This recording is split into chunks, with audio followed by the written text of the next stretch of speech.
మనం ఏం మాట్లాడుకుంటున్నాం? అర్జునుడి యొక్క నిజమైనటువంటి విషాదం ఏమిటి, సాధకుడి యొక్క నిజమైనటువంటి విషాదం ఏమిటి అంటే ఆత్మజ్ఞానము కోసము పాలు పడాలి, కష్టపడాలి, నేర్చుకోవాలి, నేను సాధించాలి అన్నది అర్థమైపోయింది వాడికి. అందులో డౌట్ ఏం లేదు. కనీసం మన పరివార సభ్యుల్లో అసలు డౌటే లేదు. గ్యారంటీగా అందరికీ అర్థమైపోయింది.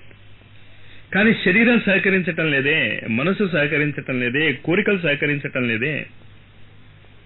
మరి ఎంతసేపు యుద్ధం చేసేది మాస్టారు? గత 18 ఏళ్లగా నేను మీతో మాట్లాడుతూనే ఉన్నాను, మాలో మార్పు రావటం లేదు. అసలు ఆ బాధ రావటమే అద్భుతమైనటువంటి యోగం. అది అర్థం అవటం లేదు ఎవరికి. అదే యోగం, అసలు అర్జున విషాద యోగం స్టార్టింగ్ పాయింట్.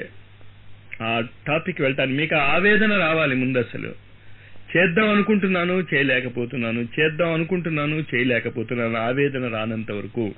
పొద్దున టైం అయిపోయింది. న్యూస్ పేపర్ మనం ఎంత వాల్యూబుల్ గా చదువుకుంటాము, మన పూజలు కూడా అంతే వాల్యూబుల్ గా చేస్తాం. మనం దానికంటే ఎక్కువ విలువ ఇవ్వటంలే మనం. ఇది చాలా ముఖ్యము మన జీవితానికి. మిగతాదంతా కూడా అసలు ముఖ్యము కాదు అనేటటువంటి భావన రావటంలే. ఆ భావన తీసుకురావటానికి మనకి చేత కావటంలే. మనం తెచ్చుకోలేం కూడా. సాంఖ్యయోగంలో మనం నేర్చుకుంటాం అది ఎలా తెచ్చుకోవాలో ఆ భావన. అది రానంత వరకు ఈ ఆవేదన ఇలా ఉండనే ఉంటుంది.